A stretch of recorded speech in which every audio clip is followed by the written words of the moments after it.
Vanessa Mitchell's finger hovers over the send button, her designer suit contrasting with the economy seat they forced her into. The flight attendant who denied her first-class tickets smirks nearby. One press, and 4 major airports will grind to a halt. She smiles and taps the screen. Before we dive into this incredible story, let me know where you're watching from in the comments. Has anyone ever underestimated you because of how you look? This powerful story about standing up to discrimination will leave you speechless. Hit that subscribe button and like this video to support more content that reveals the reality many face daily. Now, let's discover how one woman's stand against injustice brought an entire airline industry to its knees. The morning sun streamed through the windows of Vanessa Mitchell's downtown Chicago penthouse as she meticulously packed her Rimowa suitcase. At 38, Vanessa had achieved what many considered impossible. As the founder and CEO of Teknova Solutions, she had revolutionized the aviation industry with FlightSync, a sophisticated flight management software now powering 70% of North American commercial flights. Her journey hadn't been easy. Growing up in South Chicago with a single mother who worked 3 jobs, Vanessa learned early that she would need to work twice as hard to get half as far. Her mother had scraped together enough to send her to coding camp one summer when she was 12, igniting a passion for technology that would define her life. "You've got the investor meeting at 2, her assistant reminded her through the speakerphone as Vanessa selected a crisp navy pantsuit from her closet. "Thank you, Amara. The presentation is ready, and I've reviewed all the materials," Vanessa replied, her voice steady and confident despite the butterflies in her stomach. This meeting with international investors could expand FlightSync globally, potentially doubling Teknova's valuation overnight. She paused to look at herself in the mirror. The woman staring back at her had overcome tremendous odds to stand where she was today. From being the only black woman in her computer science program at MIT to facing countless rejections when seeking initial funding for Teknova, Vanessa had persisted through it all. Her phone rang again. It was Dr. Eleanor Washington, her former professor and longtime mentor. "Today's the big day," Eleanor said warmly. "How are you feeling?" "Ready as I'll ever be," Vanessa replied, tucking a strand of hair behind her ear. "If this deal goes through, we'll be expanding to European and Asian markets by next quarter." "Just remember what we've talked about," Eleanor cautioned, her voice taking on a more serious tone. "The higher you climb, the more they'll try to remind you that they think you don't belong there." Vanessa nodded, though her mentor couldn't see her. "I know. I've dealt with it my entire career." "That's why you're extraordinary," Eleanor affirmed. "Your ability to navigate these waters with grace while never compromising who you are is your superpower." After ending the call, Vanessa finished packing and headed downstairs where her driver waited to take her to O'Hare International Airport. As she settled into the backseat of the town car, her phone buzzed with an email notification. It was from Richard Whitman, COO of Legacy Aviation, a competitor who had been trying to undermine Teknova for years. The email was ostensibly congratulatory about her upcoming international deal, but Vanessa could read between the lines. "I hope the pressure of global operations won't be too much for your small team to handle," he'd written, the condescension barely veiled. Vanessa deleted the email without responding. Richard had been a thorn in her side since Teknova began gaining significant market share 3 years ago. As a white man in his 50s who had inherited his position through family connections, he represented the old guard of aviation technology, the very system Vanessa had fought to disrupt. The car pulled up to O'Hare's departures level, and Vanessa stepped out, immediately adopting the confident posture she had perfected over years, of entering rooms where she was often the only black woman. Her first-class ticket to New York was securely in her Teknova app, and her carry-on contained everything she needed for the most important meeting of her career. Little did she know that this routine business trip would become a turning point, not just for her, but for an entire industry that had long turned a blind eye to discrimination within its ranks. Vanessa walked with purpose through O'Hare's bustling terminal, her Louboutin heels clicking against the polished floor. She had taken this same flight to New York dozens of times, always in first class, always with the same airline. As the CEO of a company that provided essential software to the aviation industry, she made it a point to rotate which airlines she used. both to maintain relationships and to experience their service firsthand. Today, she approached the premium check-in counter with her digital boarding pass ready on her phone. The line was short, with just one elderly white couple being assisted ahead of her. When it was her turn, she stepped forward to the counter, where a gate agent named Cameron Parker looked up at her, his smile faltering slightly as his eyes took her in. "Good morning," Vanessa said pleasantly, sliding her ID and pulling up her boarding pass.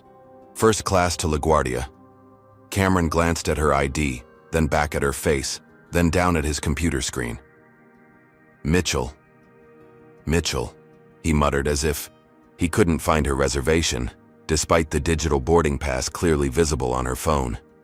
"It's right here," she said, turning her phone toward him to show the QR code. Cameron squinted at it. "And you said first class?" His tone suggested disbelief. "Yes," Vanessa confirmed, maintaining her professional demeanor. "As usual." "Are you sure you're in the right line? This is the premium check-in," Cameron explained slowly, as if speaking to someone who might not understand English well. Vanessa felt the familiar tightening in her chest that came whenever someone questioned her belonging in spaces she had more than earned the right to occupy. "I'm positive. I'm a platinum member, and I'm booked in first class, as my boarding pass indicates." Cameron frowned and clicked through his computer several more times than necessary. "There seems to be some discrepancy here. Let me call my supervisor." While they waited, Vanessa noticed a white businessman approach another check-in counter. He was processed in under 30 seconds and sent on his way with a warm smile. The contrast wasn't lost on her. A few minutes later, a woman with a supervisor badge approached. Her name tag read, Melissa Brooks. "What seems to be the problem, Cameron?" she asked, not acknowledging Vanessa directly. "Ms. Mitchell here believes she has a first-class ticket, but I'm not seeing it in the system correctly," Cameron explained, emphasizing the word believes in a way that made Vanessa's skin crawl. Melissa finally turned to Vanessa. "May I see your confirmation?" Vanessa displayed both her digital boarding pass and the email confirmation she had received when booking. Both clearly showed her first-class seat assignment, 2A. Melissa looked at the phone, then back at her computer. "I see the issue," she said after a moment. "It looks like there was a system error with your booking. According to our records, you're actually booked in economy." "That's not possible," Vanessa stated firmly. "I personally booked this ticket 3 weeks ago. First class seat 2A. I received confirmation and my app shows my assigned seat. I've been charged for first class." "Sometimes these technology glitches happen," Melissa said with a condescending smile that didn't reach her eyes. "Perhaps there was a misunderstanding when you booked." Vanessa felt her patience wearing thin but kept her voice measured. "There was no misunderstanding. I've flown first class on this route at least 20 times this year alone. I'd like you to honor my confirmed seat." Cameron and Melissa exchanged a look that spoke volumes. Meanwhile, another white passenger approached the counter next to them and was promptly checked in for first class without any verification beyond a quick scan of his boarding pass. "I'm afraid all our first-class seats are occupied for this flight," Melissa stated flatly. "We can accommodate you in economy, or you can choose to book a different flight." Vanessa checked her watch. Her investor meeting was in just a few hours, and this was the last direct flight that would get her there on time. The deliberate humiliation stung, but missing the meeting would be catastrophic for her company. "May I speak with the lead gate agent or the captain?" Vanessa asked, still maintaining her composure. "They're currently unavailable," Melissa replied too quickly. "And we need to finish processing passengers. If you want to make this flight, you'll need to accept the economy seat. We can offer you a voucher for the inconvenience." Several nearby passengers had begun to take notice of the interaction. Some looked uncomfortable, others pretended not to see, and a few watched with undisguised curiosity. Not one stepped forward to support her. Vanessa made a swift calculation. She could cause a scene and likely still not get her rightful seat, potentially miss her flight and the crucial meeting, or she could document this incident and address it later. "Fine," she said quietly, accepting the economy boarding pass Melissa printed with a smug expression. "I'll need your full names for my records." Cameron's smirk faltered slightly. That won't be necessary. It is to me, Vanessa replied, taking a photo of their name badges with her phone before they could object. She also took screenshots of her original booking confirmation and first-class charge on her credit card. As she walked away toward the security line, Vanessa heard Melissa mutter something about attitude to Cameron, who chuckled in response. The injustice of it all burned in her chest, but Vanessa held her head high. This wasn't her first encounter with discrimination, but something felt different this time. Perhaps it was because of how far she had come, or maybe it was the accumulated weight of all the time she had swallowed her anger for the sake of professionalism. Whatever it was, as Vanessa passed through security and headed toward her gate, she made a silent promise to herself. This time would be different. This time there would be consequences. The boarding process was already underway when Vanessa reached the gate. She watched as first-class passengers were welcomed aboard with warm smiles and offers of pre-flight beverages. When it was time for economy boarding, she joined the line, keenly aware of how different this experience was from her usual routine. The narrow aisle of the economy section seemed to close in around her as she made her way to seat 32B, a middle seat wedged between a man engrossed in his laptop and a woman already asleep against the window. Vanessa stored her designer carry-on in the overhead compartment and squeezed into her assigned seat, her knees pressing uncomfortably against the seat in front of her. As the plane filled with more passengers, Vanessa's mind drifted to similar experiences throughout her career. There was the time a potential investor had mistaken her for the secretary at her own pitch meeting. The countless instances of being interrupted or having her ideas attributed to male colleagues. The security guard who had stopped her, and only her, when she entered the executive floor of a client's building. Each time she had chosen to rise above, to be the bigger person, to not make a scene, to prove her worth through excellence rather than confrontation. It was what successful black professionals were told they had to do: work twice as hard, never show anger, always be impeccable. But what had that approach really achieved? Here she was, the CEO of a company whose technology these very airlines depended on, being treated like an imposter. The flight attendant named Jessica Reynolds moved through the cabin, performing final checks before takeoff. When she reached Vanessa's row, their eyes met briefly. Vanessa smiled politely, but Jessica's gaze quickly slid away, as if recognizing her from the check-in counter drama. "Excuse me," Vanessa said. "Could I have a glass of water before takeoff?" Jessica hesitated.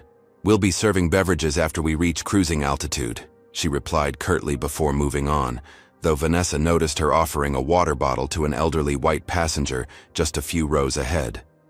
The small slight added to the mounting evidence that this treatment was not random. It was methodical, pervasive, and all too familiar. Did they experience this same discrimination? Type yes in the comments if you've ever been treated differently based on your appearance.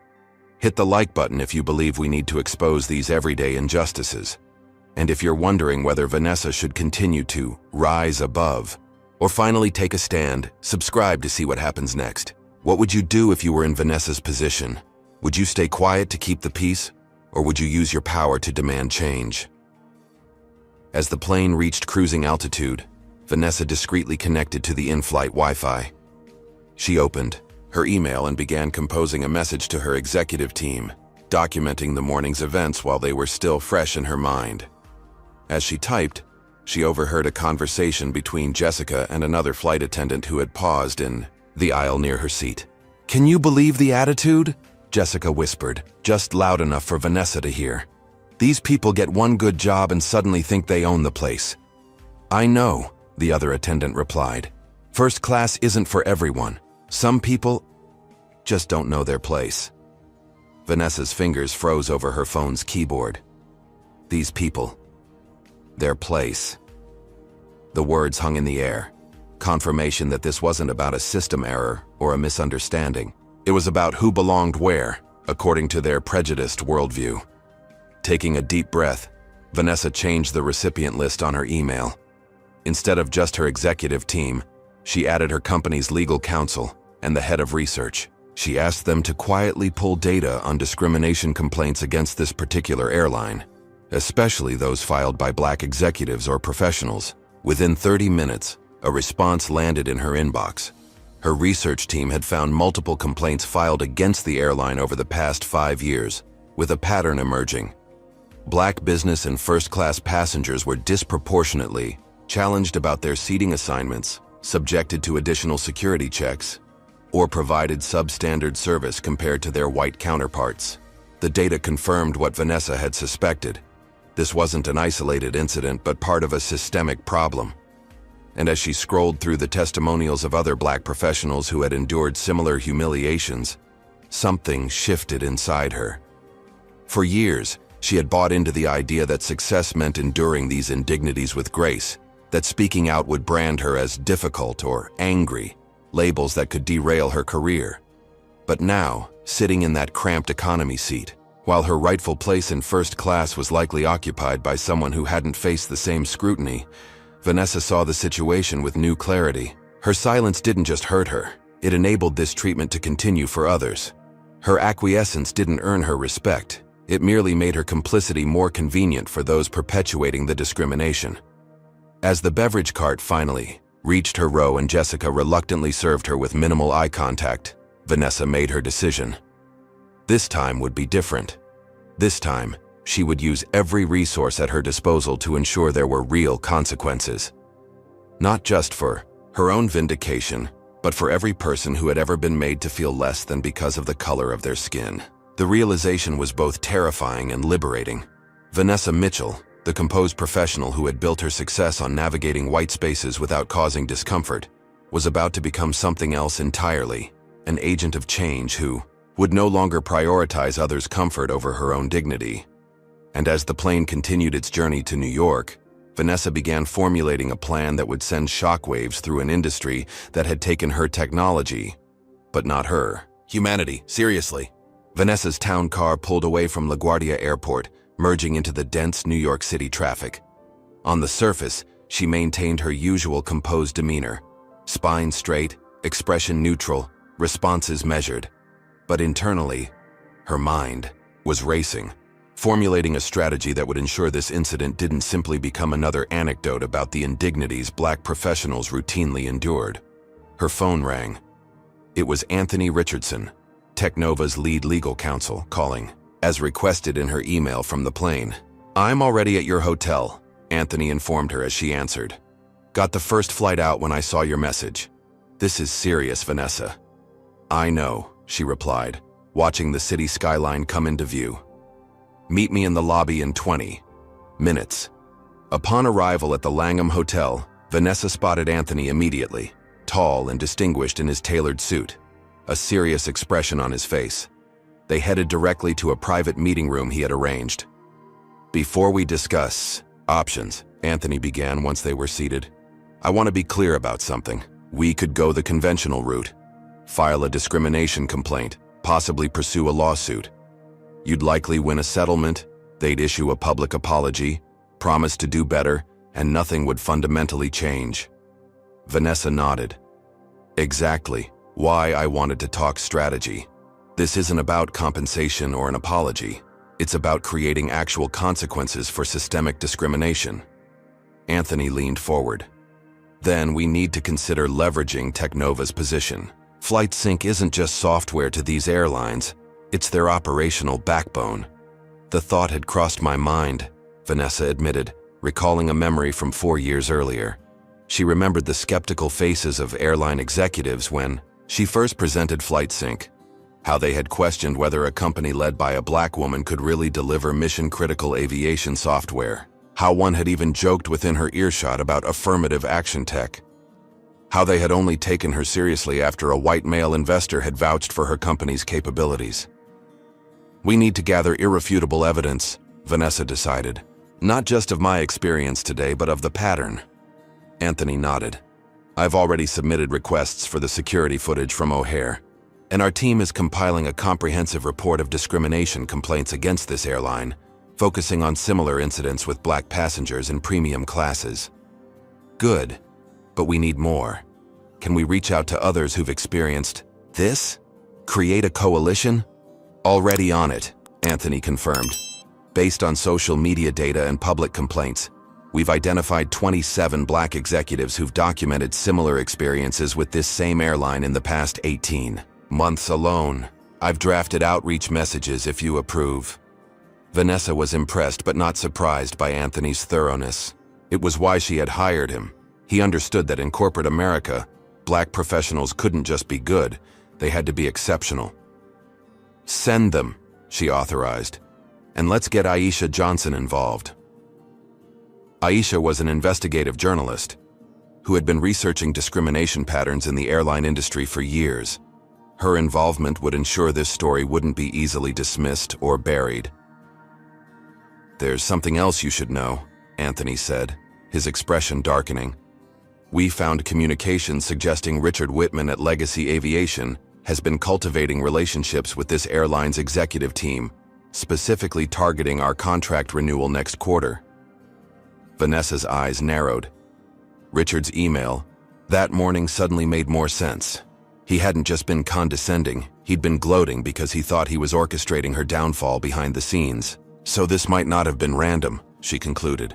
"They might have had my name flagged." "It's possible," Anthony agreed. "Either way, it adds another dimension to our response strategy." Vanessa stood and walked to the window, looking out at the Manhattan skyline as she considered her next move. The investor meeting was in less than an hour, and despite the morning's events, she needed to be fully present for it. But afterward, "Anthony, call James at the office. I need him to check if our emergency protocol access is still active." Anthony looked surprised. "The override system? That's only supposed to be used for critical safety situations, I know," Vanessa finished. "For now, I just need to know if it's operational. We won't decide anything until we see how the airline responds to our formal complaint." Anthony nodded, though his expression revealed concern about the direction Vanessa was considering. "I've spent my career being reasonable, professional, and accommodating," she said, reading his thoughts. "I've smiled through insults, worked around barriers, and pretended not to notice when I was the only one being scrutinized. And what has it gotten me? A company that relies on my technology still felt comfortable putting me in my place today." She turned from the window, a new resolve hardening in her eyes. "Sometimes, Anthony, the only language corporations understand is their bottom line. If they want to show me that my dignity is worth less than their prejudice, I'm prepared to show them exactly how much that prejudice will cost them." The determination in her voice left no room for doubt. Vanessa Mitchell was no longer playing by rules designed to keep her at a disadvantage. She was about to rewrite them entirely. 3 hours after her successful investor meeting, Vanessa sat in her hotel suite, reviewing the formal complaint Anthony had drafted to the airline's executive team. The document was comprehensive, detailing not only her experience, but placing it within the context of 27 similar incidents documented by other Black executives and professionals. Her phone rang with an unknown number. "Vanessa Mitchell speaking," she answered. "Ms. Mitchell, this is Benjamin Hayes from Customer Relations at Atlantic Airways," came a practiced, solicitous voice. "I'm calling regarding the, misunderstanding at O'Hare this morning." Vanessa put the call on speaker so Anthony could hear. "It wasn't a misunderstanding, Mr. Hayes. It was discrimination, as detailed in the formal complaint my legal team submitted an hour ago." There was a pause. "Well, we certainly regret any impression of unfair treatment," Benjamin continued, his tone suggesting this was a routine customer dissatisfaction call. "We value all our passengers and would like to offer you a voucher for future travel as a gesture of goodwill." "A voucher," Vanessa repeated flatly, "for being humiliated and denied the first-class seat I purchased because of racial bias. Now, Ms. Mitchell, we can't know that was the reason. I have evidence suggesting otherwise, Mr. Hayes. Security footage, witness statements, and documentation of a pattern of similar incidents targeting Black passengers. A voucher is not an appropriate response." Benjamin's voice turned frosty. "What exactly are you looking for, Ms. Mitchell? If it's financial compensation, we have procedures." "I'm looking for accountability," she interrupted. "Termination of the employees involved, a public acknowledgement of the discrimination pattern, and implementation of company-wide anti-bias training with measurable outcomes. That's not something I'm authorized to discuss, Benjamin stammered. I'll have to escalate this to our legal department. Please do, Vanessa replied calmly. They have 24 hours to provide a substantive response before we explore all available remedies. After ending the call, Vanessa turned to Anthony. They're not taking this seriously. No surprise there, Anthony replied, opening his laptop.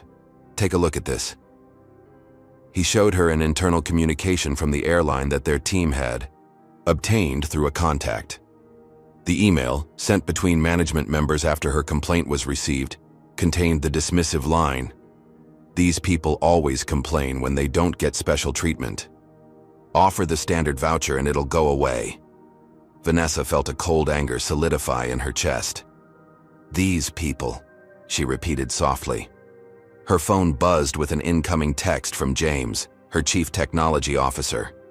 "Emergency protocol access confirmed. Operational. Awaiting your instructions." Meanwhile, across town at Atlantic Airways corporate headquarters, operations manager Diane Lewis frowned at her screen, reading Vanessa Mitchell's complaint. "We might want to take this one more seriously," she suggested to her supervisor Lawrence Stanford, the airline's CEO. "Technova provides our flight management software, and these allegations are concerning." Lawrence waved his hand dismissively. "It's the usual entitlement.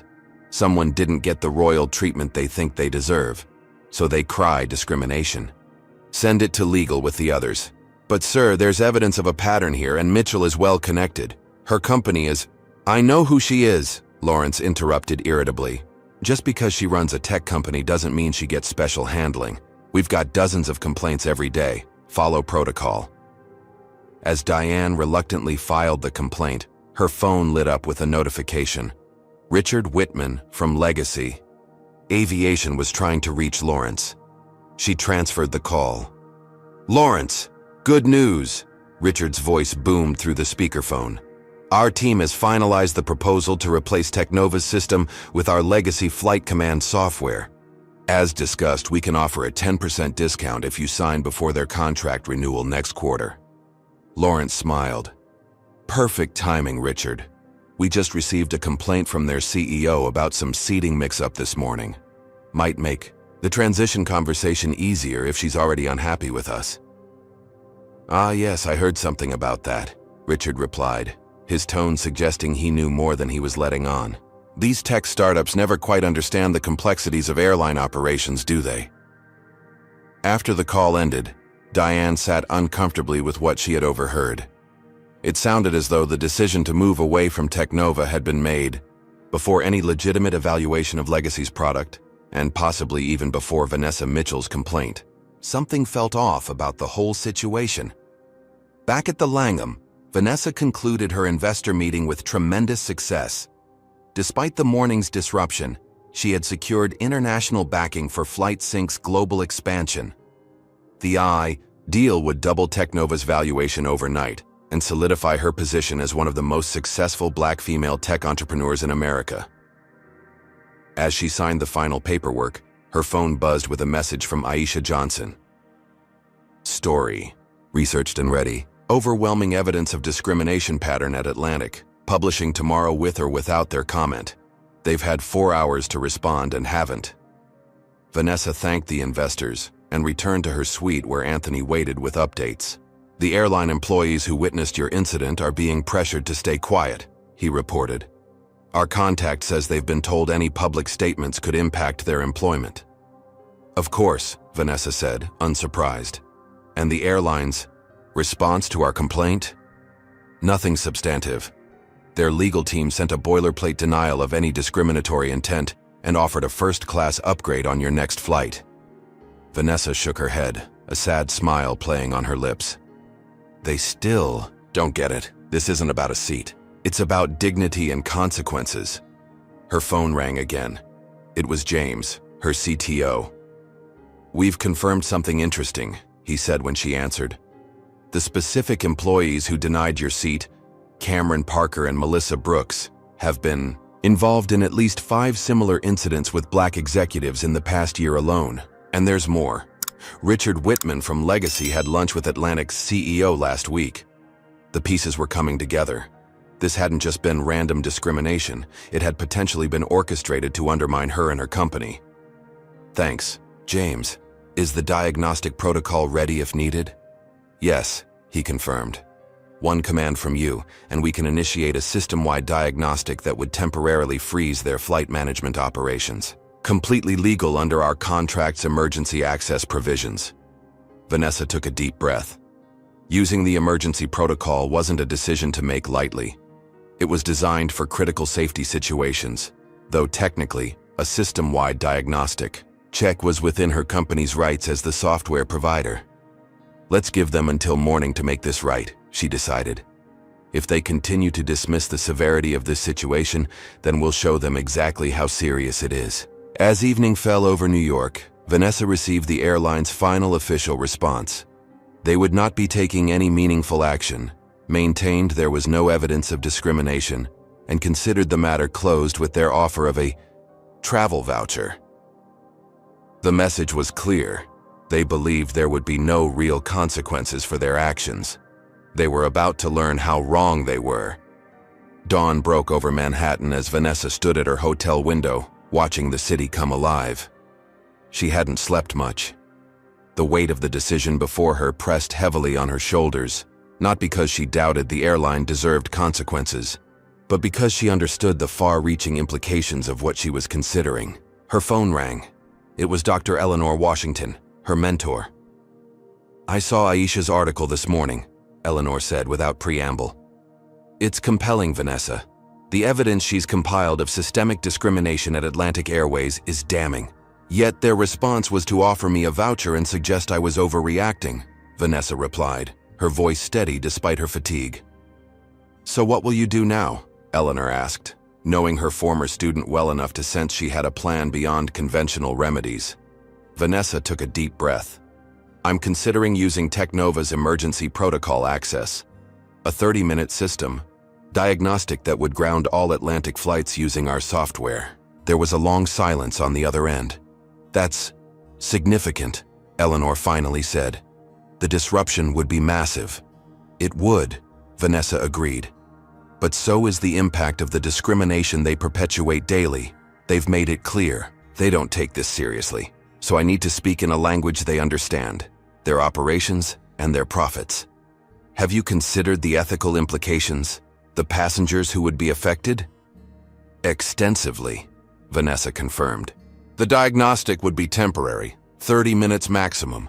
No flights in the air would be affected, only departures. Inconvenient, yes, but not dangerous. And our contract explicitly permits emergency system diagnostics at our discretion." "And you believe this is the only way?" "I've tried the other ways, Eleanor. For years I've been the reasonable one, the professional one, the one who doesn't make waves. Where has it gotten us? They still see me, someone whose technology they depend on, as just another black person they can put in their place." Eleanor sighed. "I understand, Vanessa. Just be prepared for the consequences.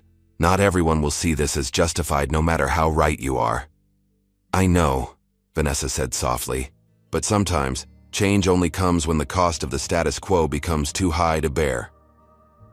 After ending the call, Vanessa opened her laptop and connected securely to Technova's servers.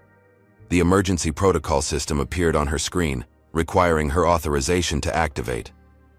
James had prepared everything as requested, setting up a precisely timed 30-minute diagnostic that would affect all Atlantic Airways flights scheduled for departure from 4 major hubs: O'Hare in Chicago, LaGuardia in New York, Hartsfield-Jackson in Atlanta, and Dallas-Fort Worth.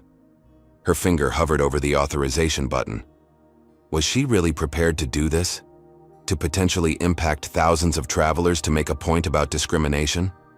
What would you do in Vanessa's position? Type stand. If you believe she should take this bold stand against discrimination, or wait if you think she should find another way. Like this video if you've ever had to make a difficult choice between keeping the peace and standing up for what's right. And subscribe to find out what consequences Vanessa faces for her decision. Would you risk your professional reputation to fight systemic injustice, or would you play it safe? Vanessa thought of all the people who had shared their stories after. Aisha's article was published. Hundreds of black passengers who had experienced similar treatment, whose dignity had been violated, whose complaints had been dismissed. She thought of the airline executives who believed they could continue this behavior without consequence because the victims had too much to lose by fighting back. She thought of her younger self, the girl from South Chicago, who had been told repeatedly that she didn't belong in the spaces she had fought to enter. And she thought of all the young black women and men watching her now, looking to see if someone with power would finally say, "Enough." Vanessa sent one final email to Atlantic Airways CEO, Lawrence Stanford. It was brief and to the point. "This is your last opportunity to acknowledge the discrimination that occurred, terminate the employees responsible, and commit to systemic changes. You have 1 hour to respond." The email went unread, sitting in Stanford's inbox as he attended his morning golf game. At precisely 9 a.m. Eastern Time, Vanessa entered her authorization code and activated the diagnostic protocol. On her screen, a countdown began. 30C, 2959, 2958. At O'Hare International Airport, Cameron Parker frowned at his terminal as it suddenly displayed an error message. "System entering diagnostic mode," it read. "Normal operations suspended. For maintenance. Estimated duration, 30 minutes. Similar messages appeared on screens throughout Atlantic's operation centers across the country. Gate agents found themselves unable to process boarding passes. Flight dispatchers watched as their systems froze, preventing the release of flight plans. Within minutes, confusion spread throughout Atlantic's terminal areas. Departure boards began showing delays for all Atlantic flights. Passengers gathered at gates, asking questions that flustered employees couldn't answer. At the FAA's Air Traffic Control Command Center, Thomas Rodriguez noticed an anomaly in the flight data coming from Atlantic Airways. "We've got a system-wide outage for Atlantic," he reported to his supervisor. "All their departures are going into holding patterns on the ground." The supervisor frowned. "Cyber attack?" "Doesn't look like it," Thomas replied, studying the incoming data. "The system reports it's in diagnostic mode.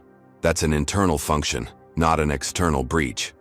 As the clock ticked past the 5-minute mark, the impact was becoming apparent. 152 Atlantic flights scheduled for departure in the next half hour were now grounded. The ripple effects would impact hundreds more throughout the day, as aircraft and crews would be out of position. In the executive suite of Atlantic Airways, Lawrence Stanford's phone began ringing incessantly as he stepped off the golf course. "What do you mean all departures are frozen?" he demanded, his face reddening as he listened to the frantic explanation. "How is that possible? Override it." "We can't, sir," his operations director explained. "The diagnostic is controlled by Technova's core system. Only they can terminate it early." "Technova?" Lawrence repeated, suddenly remembering the unread email from Vanessa Mitchell. "Get her on the phone. Now." As the chaos unfolded exactly as planned, Vanessa sat calmly in her hotel suite, watching live news coverage of the disruption. The financial impact was already being calculated on business channels. $2.1 billion in combined losses for Atlantic and affected airports if the situation extended beyond the 30-minute window. Her phone rang. It was Lawrence Stanford himself, his voice tight with barely controlled fury. "What have you done, Mitchell?" "I've initiated a system diagnostic, as permitted under Section 7.3 of our service agreement," she replied calmly. "It will conclude in approximately 22 minutes. This is sabotage. We'll sue you for every penny Technova has." "It's a scheduled maintenance procedure, Mr. Stanford. One you agreed to when you signed our contract. Perhaps if you had read my email this morning, this inconvenience could have been avoided." There was a momentary silence on the other end. "What do you want?" he finally asked, his tone shifting from anger to desperation as he watched the financial losses mounting by the second. "I want a meeting. Now. With you and your board. In person." "That's impossible. We're dealing with a crisis." "A crisis that will end in 20 minutes if I get my meeting, or could potentially recur if critical system instabilities are detected in the future," Vanessa replied, her voice steel beneath silk. Another pause. "Fine. Our headquarters. 1 hour. I'll see you then." Vanessa confirmed, ending the call. She closed her laptop, took a deep breath, and looked at Anthony, who had been listening to the exchange. "Phase 1 complete," she said. "Now comes the hard part." Chaos reigned at airports across the country. At O'Hare, Atlanta, LaGuardia, and Dallas-Fort Worth, Atlantic Airways terminal areas had transformed into scenes of confusion and mounting anger. Departure boards uniformly displayed "delayed" across all Atlantic flights, while customer service counters were swamped with frustrated passengers demanding explanations. "We apologize for the inconvenience," a harried gate agent announced at O'Hare's Terminal 3. "We're experiencing a temporary system issue affecting all departures. We expect to resume operations shortly." Behind the scenes, the situation was far more dire. Atlantic's operations center resembled a war room, with executives and IT specialists frantically trying to regain control of their grounded fleet. Every attempt to override the diagnostic mode failed, each error message reinforcing the reality that they were at Technova's mercy. "The financial impact is catastrophic," reported Atlantic's CFO during an emergency conference call. "We're looking at $2.1 billion in combined losses if this extends beyond an hour. That includes direct costs, compensation claims, and reputationally non damage." The news had spread like wildfire through the industry. Stock trading platforms showed Atlantic Airways shares plummeting as investors reacted to the unprecedented operational failure. Business news channels had interrupted regular programming to cover the developing story. In an extraordinary turn of events, Atlantic Airways has grounded all departures at major hubs due to what they're calling a system diagnostic, reported a CNBC anchor. Industry sources are questioning how a routine maintenance procedure could have such a devastating impact without contingency measures in place. In Atlantic's boardroom, Lawrence Stanford paced nervously, checking his watch every few seconds. "How much longer?" he barked at his IT director. "According to the system, 17 minutes until the diagnostic completes," came the reply. "Unless Technova terminates it manually. And there's absolutely nothing we can do to override it?" The IT director shook his head. "Their software architecture gives them ultimate control over system diagnostics. It's in the contract we signed." Lawrence slammed his fist on the table. "Get Richard Whitman on the phone, now." Moments later, Richard's voice filled the room. Via speakerphone. "Lawrence, what the hell is happening? It's all over the news." "Technova has locked us out of our own systems," Lawrence explained tersely. "They're running some kind of diagnostic that's grounded our entire operation." There was a pause. "This is about Mitchell, isn't it?" Richard finally said. "The incident yesterday."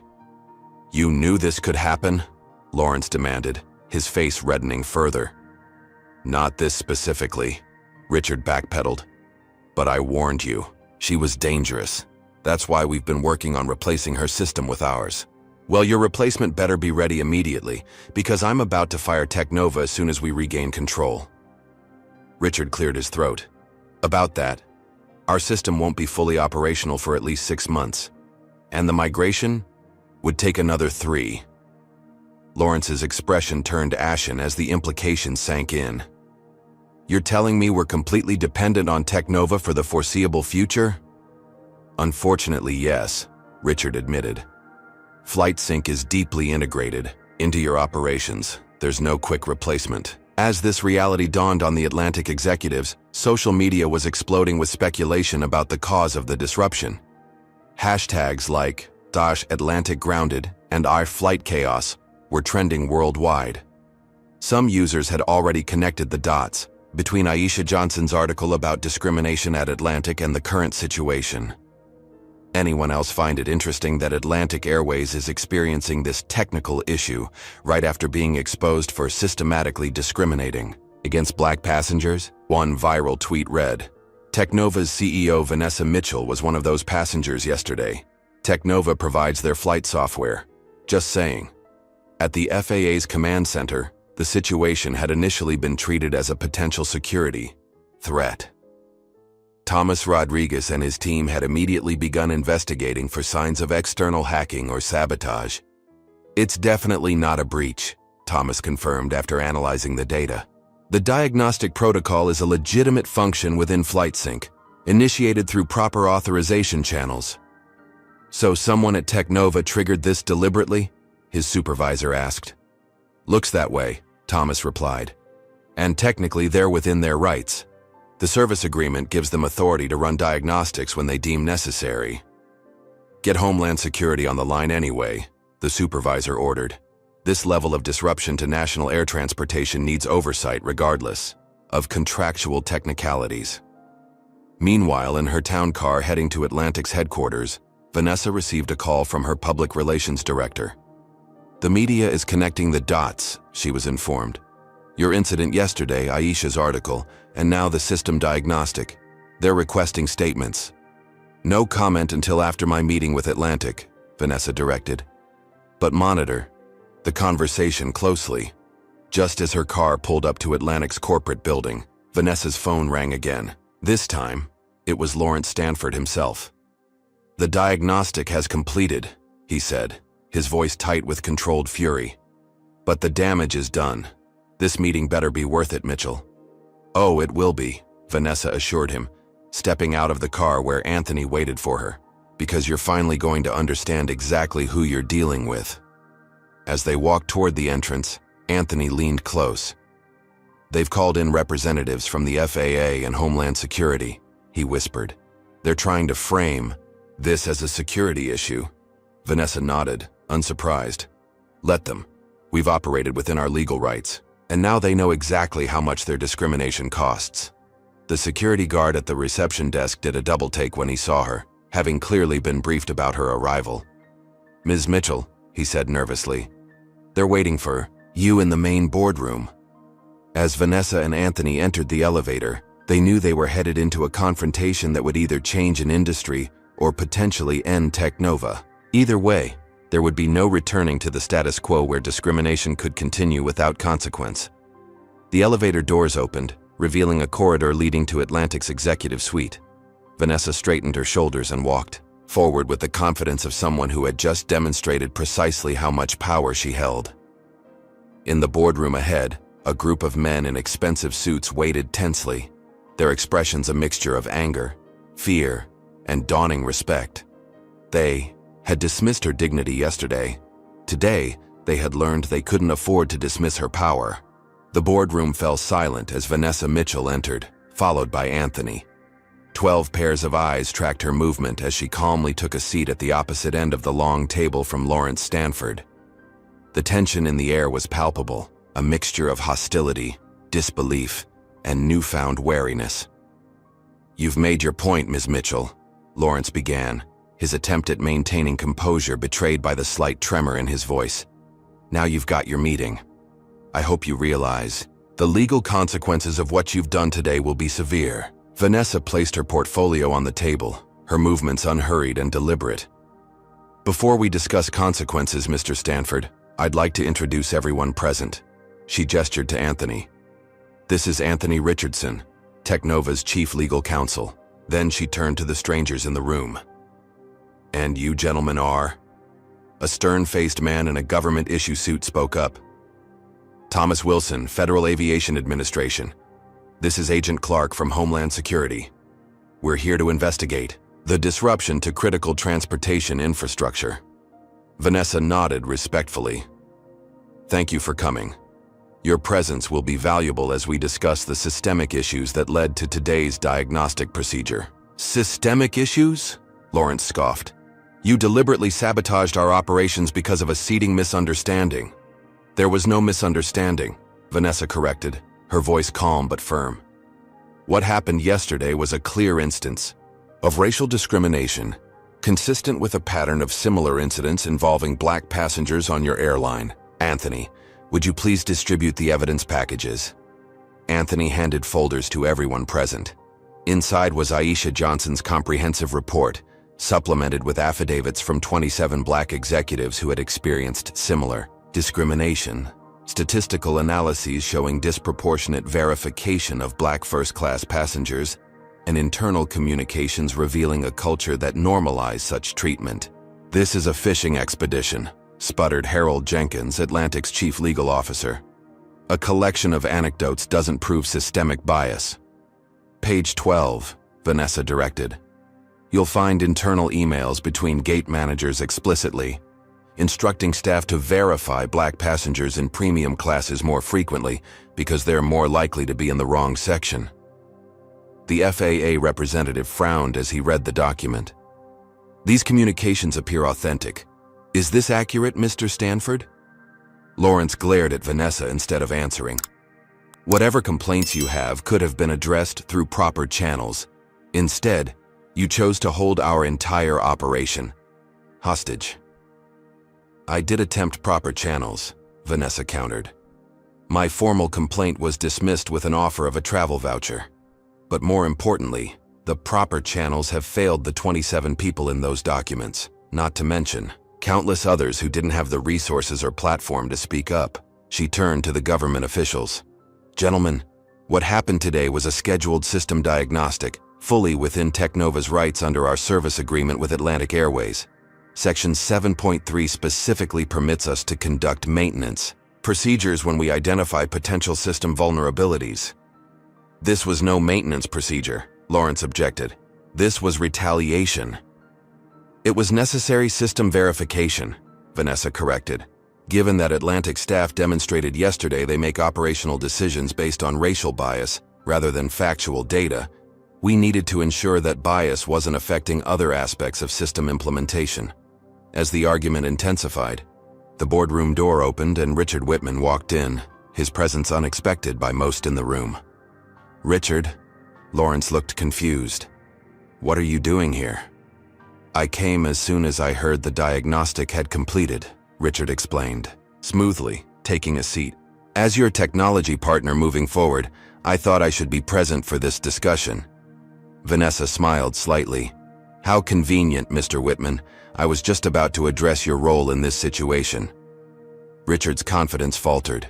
My role? I don't know what you're talking about. Vanessa opened her laptop and turned it toward the room.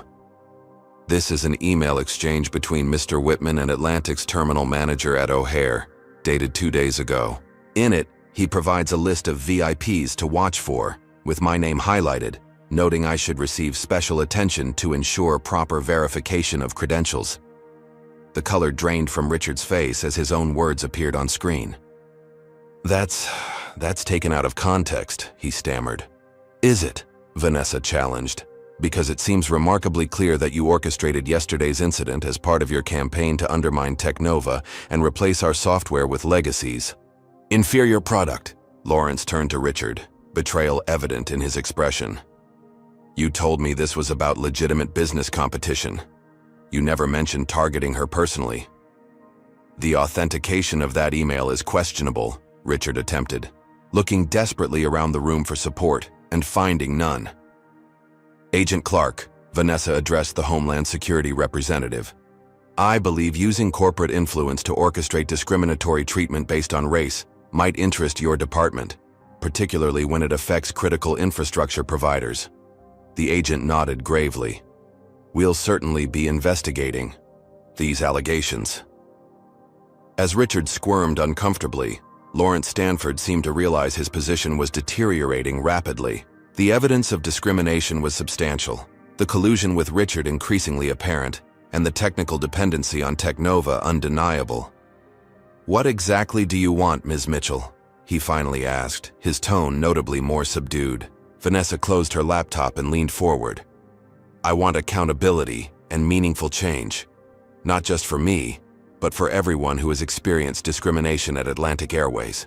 She outlined her non-negotiable demands: public acknowledgement of the discrimination pattern, termination of the employees directly involved in her incident, company-wide anti-bias training with measurable outcomes, and the hiring of a chief diversity officer with actual authority. This is extortion, muttered one board member. This is consequence, Vanessa corrected, something that has been notably absent when it comes to discrimination in your company.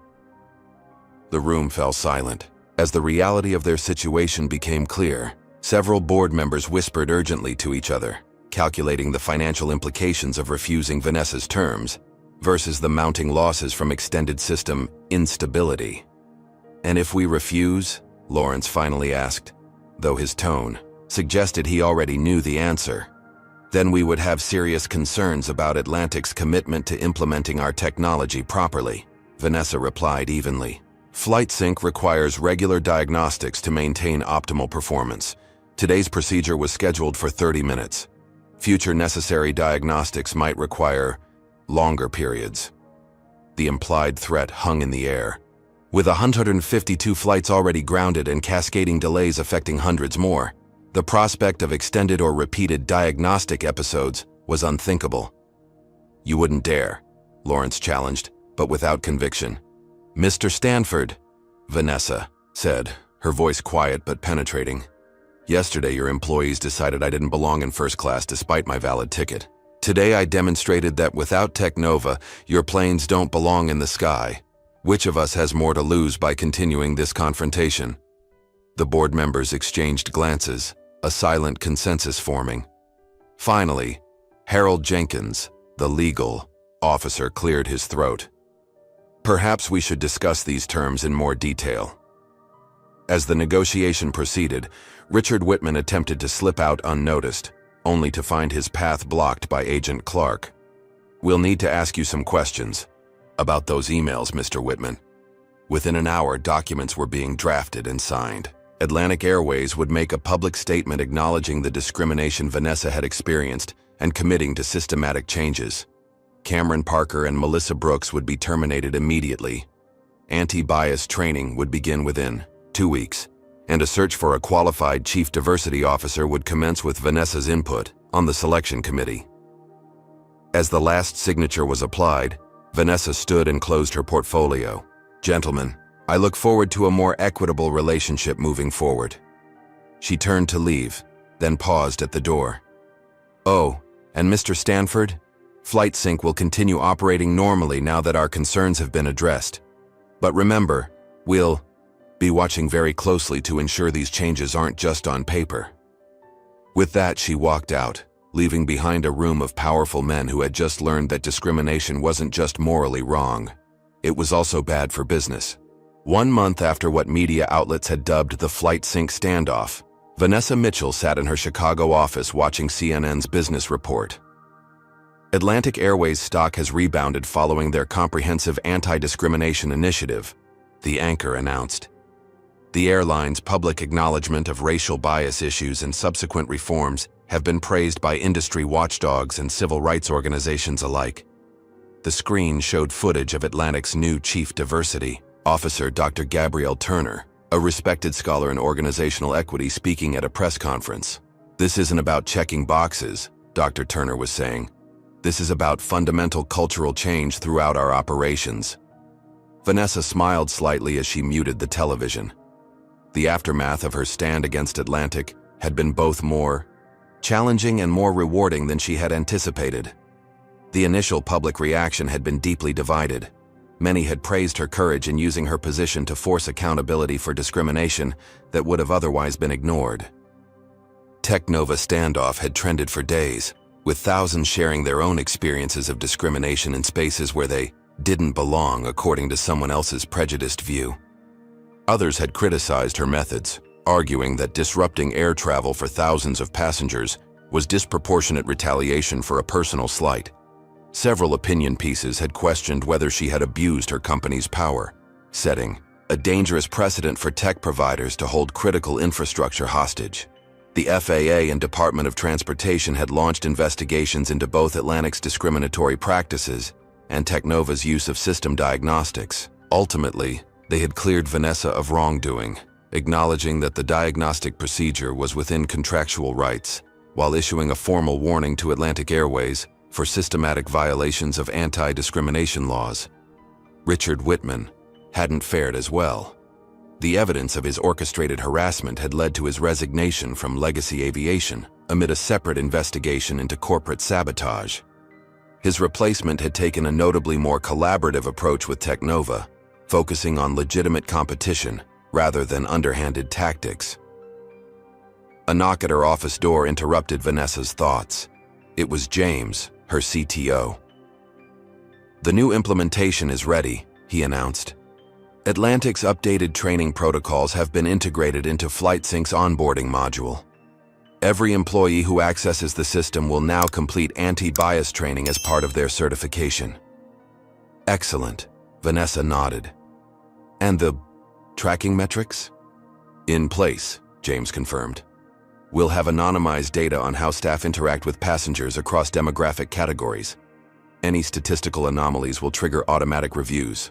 This technical solution to bias monitoring had been Vanessa's idea, using Atlantic's dependency on flight sync as leverage not just for punishment, but for ongoing accountability. The airline had initially resisted what they called surveillance, but had eventually recognized it as both necessary and potentially valuable for their own risk management. There's something else, James added, smiling slightly. The Educational Foundation is ready to launch 20 full scholarships for minority students in aviation technology, funded by the international investment we secured. The Technova Future Aviator Scholarship had been Vanessa's way of transforming her experience into opportunity for others. Rather than focusing solely on punitive measures against Atlantic, she had channeled resources into creating pathways for underrepresented groups to enter the field. Later that afternoon, Vanessa walked through O'Hare International Airport, headed for her flight to San Francisco. The terminal looked the same as it had a month ago, but subtle differences were apparent to her trained eye. The staff was noticeably more diverse. Signs in multiple languages directed passengers to customer service representatives, specifically trained in addressing discrimination concerns. As she approached the premium check-in counter, she recognized a familiar face, Jessica Reynolds, the flight attendant who had treated her dismissively during the infamous flight. Jessica looked up, recognition and alarm flashing across her face as she saw Vanessa. "Good afternoon," Vanessa said pleasantly, presenting her first-class ticket and ID. Jessica hesitated, clearly expecting confrontation or perhaps retribution. After all, Melissa and Cameron had been fired. Why not her? "Ms. Mitchell," Jessica finally managed, her voice unsteady. I want to apologize for how I treated you on that flight. There's no excuse." Vanessa studied her for a moment. "You're right, there isn't, but there is room for growth." Jessica looked surprised at this response.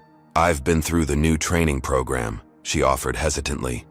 "It's made me realize how many assumptions I was making without even knowing it." "Awareness is the first step," Vanessa acknowledged. "But it's what you do with that awareness that matters."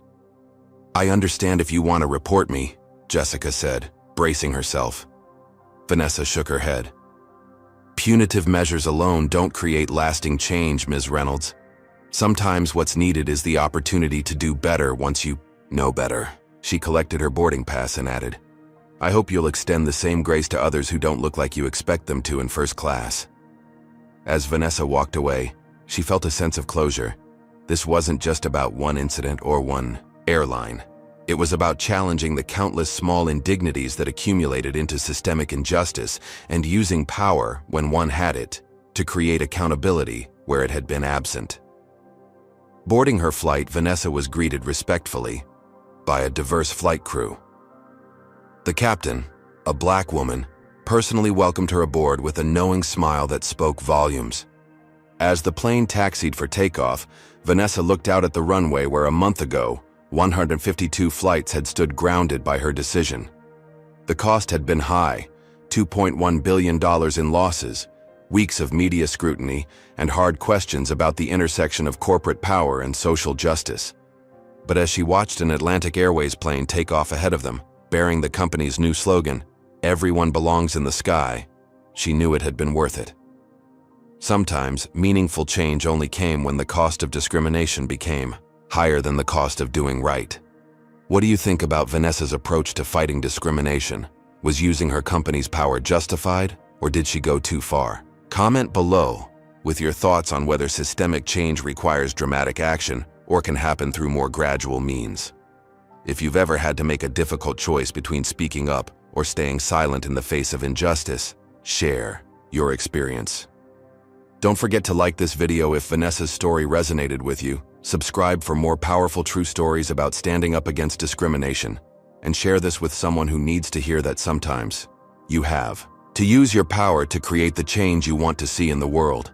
Thank you for watching, and remember, your dignity is non-negotiable. This powerful story teaches us that sometimes lasting change requires courageous action. Vanessa Mitchell faced what countless Black professionals experience daily: the subtle yet devastating impact of racial discrimination. Rather than accepting the injustice, she leveraged her unique position of power to force accountability where traditional methods had failed. The lesson isn't just about fighting back. It's about understanding that systemic problems require systemic solutions. When institutions protect discriminatory behavior because it costs them nothing, making that behavior expensive becomes necessary. Vanessa didn't just seek personal vindication. She created mechanisms for ongoing accountability and opened doors for others through education and opportunity. This story also highlights the difference between having power and wielding it responsibly. Vanessa used her leverage not for revenge, but for meaningful change that would benefit others facing similar discrimination.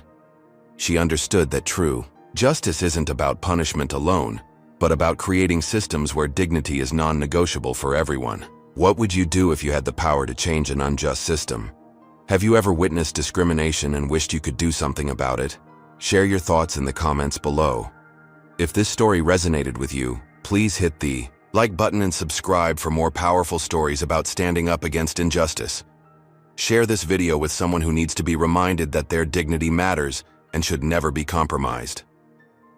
Thank you for watching, and remember, sometimes the most powerful act is refusing to accept the unacceptable.